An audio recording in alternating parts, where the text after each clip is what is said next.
What if Moses never spoke to God on that mountain, but as something that only wanted him to believe it was God? The Gnostics uncovered what was hidden inside that burning bush, not a divine voice, but the signature of the demiurge himself, using fire, fear, and thunder to crown his greatest servant and chain an entire civilization to his false law forever. For thousands of years, one story has stood at the very center of Western civilization, a story so powerful, so deeply embedded in the foundations of Judaism, Christianity, and Islam, that to question it has always been considered the most dangerous act a human being could perform. It is the story of Moses, the man who climbed a mountain, heard the voice of God, and came back down holding the law of the universe in his hands. Billions of people have accepted this story without hesitation. It has shaped empires, justified wars, built cathedrals, and constructed entire systems of moral authority that still govern the world today. But there is another version of this story, a version that was hidden, suppressed, and nearly destroyed. A version that the early architects of organized religion understood was far too dangerous to allow into the light. And that version begins not with a miracle, but with a warning. The ancient Gnostics, those radical spiritual seekers whose texts were buried in the Egyptian desert for over 1,600 years before being rediscovered in 1945 near the city of Nag Hammadi, did not read the story of Moses the way you were taught to read it. They read it as a confession hidden in plain sight, written into the very text that billions worship as divine truth. To the Gnostics, the burning bush was not a sign of the true God reaching down to liberate a suffering people. It was a signature, the unmistakable signature of a lesser being, a false creator, a cosmic architect of deception who had been masquerading as the supreme divine force since the very beginning of recorded human history. And Moses, rather than being the chosen messenger of an infinite loving source, was in their eyes the most successful instrument this false ruler ever produced. To understand why the Gnostics saw it this way, you have to first understand who they believed was actually running this world. According to their cosmology, the universe as we experience it was not created by the true and infinite source of all consciousness. It was created by a flawed, arrogant, and deeply deceptive being they called the demiurge. The word itself comes from a Greek term meaning craftsman or artisan, and it was chosen deliberately because this being did not create from love or wisdom or infinite compassion. He crafted, he constructed, he built a system, a vast and intricate prison of matter, time, and law, and then populated it with souls who had no memory of where they truly came from. The demiurge, according to the Gnostic text known as the Apocryphon of John, declared himself the only God. He said, in the words preserved in that ancient manuscript, that he was a jealous God and there was no other God beside him. And the Gnostics pointed to that declaration with trembling hands and said, do you not see it? Only a being who knows other gods exist would ever feel the need to say that. Only a being who fears being exposed would demand that his subjects worship no one else. Now bring that understanding back to the mountain, back to the desert, back to the bush that burned but was not consumed. Moses was 80 years old when he encountered it. He had spent 40 years in the wilderness of Midian after fleeing Egypt, where he had been raised as a prince inside the most powerful empire on earth before killing an Egyptian overseer and running for his life. He was a man who had seen the full spectrum of human power and human suffering. He was a shepherd, humbled by decades of solitude, far removed from the palaces and pyramids of his youth. And it was in that state of vulnerability, that state of spiritual openness and perhaps spiritual hunger, that the encounter happened. A bush caught fire, and a voice spoke from inside it. And that voice said, I am the God of your father, the God of Abraham, the God of Isaac, and the God of Jacob. And Moses hid his face because he was afraid to look. The Gnostics paused right there, because in that single moment, in that single line of text, they saw everything they had always known confirmed. Think about what that voice did first. It did not introduce itself as the infinite source of all creation. It did not speak of love or of the eternal nature of consciousness or of the true divine light that exists beyond all matter and all form. It identified itself through a lineage, through a chain of human patriarchs, through a historical and tribal connection. It said, "I am the God of your ancestors." And then, before Moses could even ask a single question, before he could orient himself or understand what was happening to him, it gave him a mission. Go to Pharaoh, let my people out of Egypt. And the Gnostics asked, why would an infinite, all-knowing, all-present divine source need a human intermediary to accomplish anything at all? Why would the true God of the universe require the assistance of an 80-year-old shepherd standing barefoot in a desert to move a group of enslaved people from one location to another?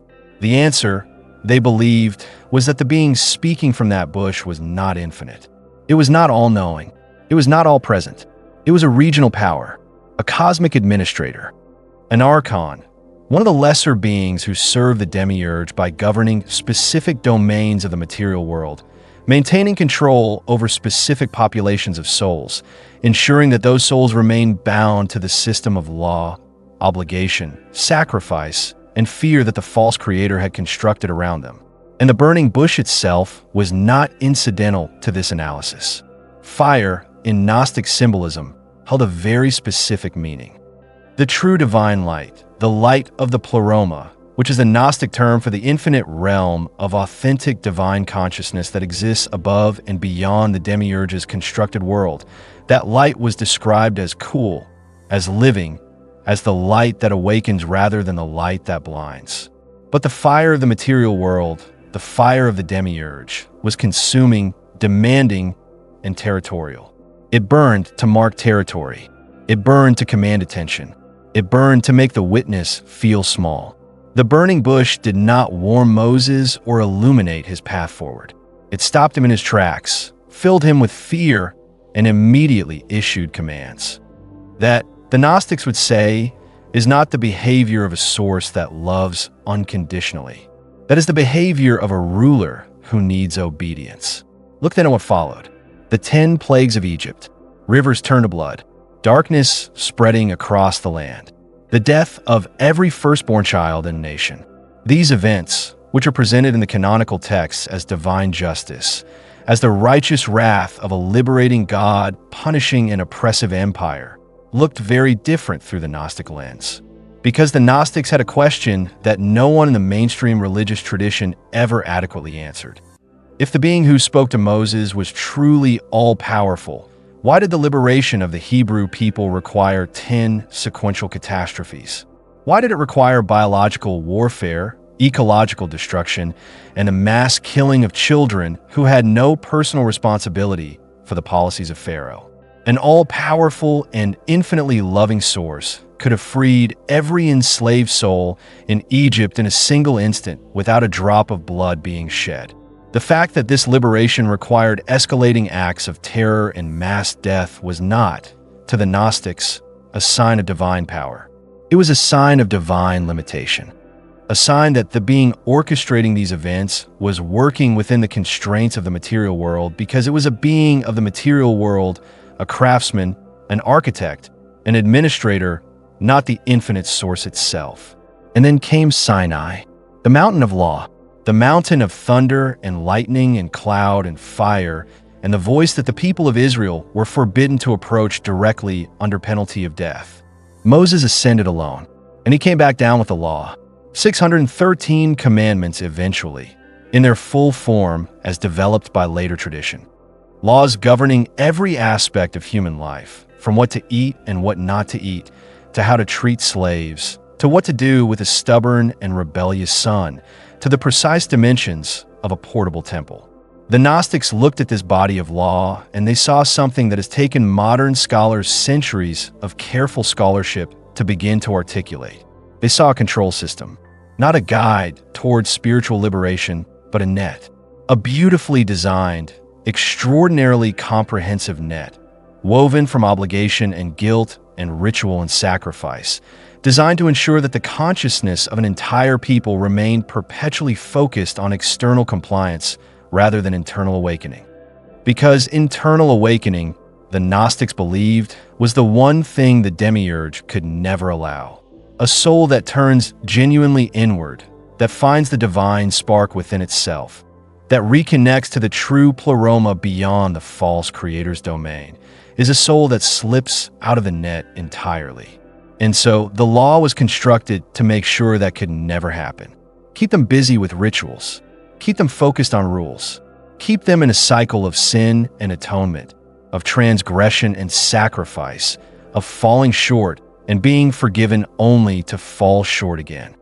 And they will never have the silence, the stillness, or the spiritual courage to look past the burning bush and ask who is really standing behind the fire. There is a passage in the Gnostic text known as the Testimony of Truth, one of the manuscripts recovered at Nag Hammadi, that addresses the God of Moses directly.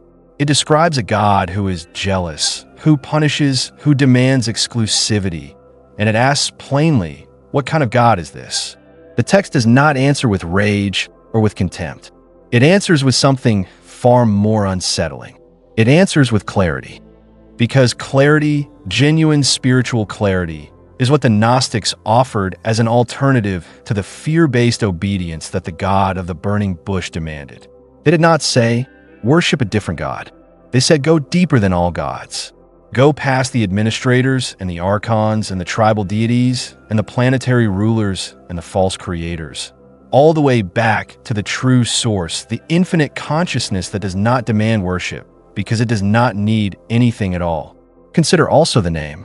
When Moses asked the voice in the burning bush for its name, the voice gave one of the most debated answers in all of human religious history. It said, I am that I am. In Hebrew, Ihyeh Asher Ihyeh. Theologians have spent centuries interpreting this as a profound statement of divine self-sufficiency, of absolute being, of the ground of all existence. But the Gnostics interpreted it differently. They heard in it not a declaration of infinite being, but a deliberate evasion, a refusal to give a real name. Because in the ancient world, a name was not merely a label. A name was a key. To know the true name of a spiritual being was to have power over it, to be able to call it into accountability, to be able to refuse its commands if necessary. The Gnostic texts are filled with the names of the archons precisely for this reason.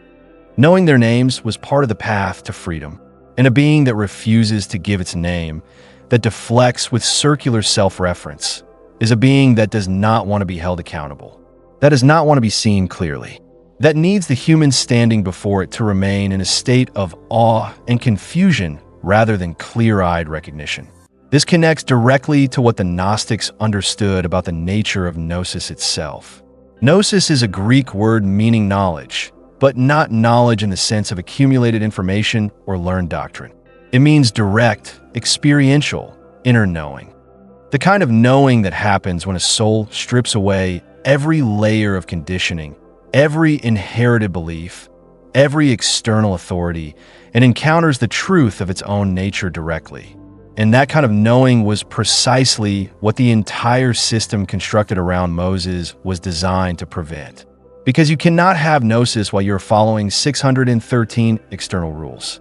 You cannot encounter the infinite source within yourself while you are perpetually focused on whether you have correctly performed the ritual sacrifice or correctly observed the dietary restriction or correctly calculated the boundary of the Sabbath.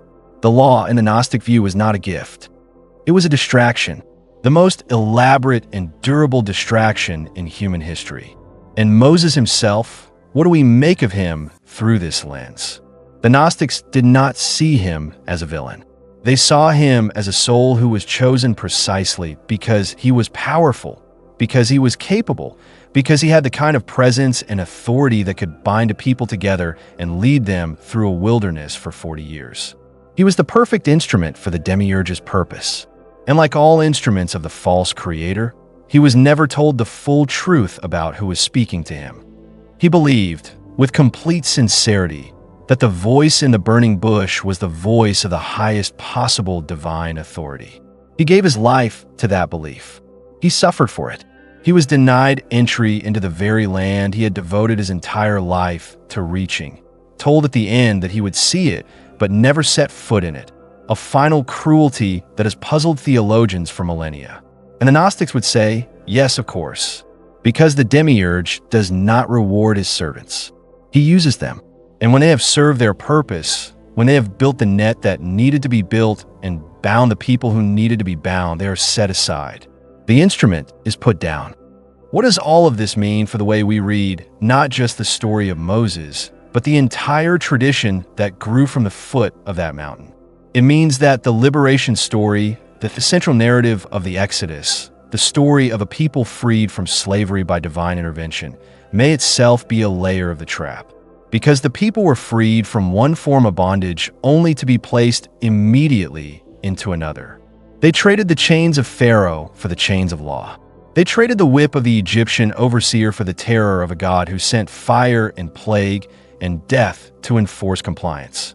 And the Gnostics would say that this is always how the demiurge operates. He does not keep you in chains you can see and name and rebel against. He keeps you in chains that feel like freedom, chains that feel like identity, like heritage, like divine calling, like spiritual community. Because those are the chains that no one ever thinks to question. Those are the chains that get passed down from generation to generation, wrapped in sacred language, protected by the threat of eternal punishment for anyone who dares to look at them clearly.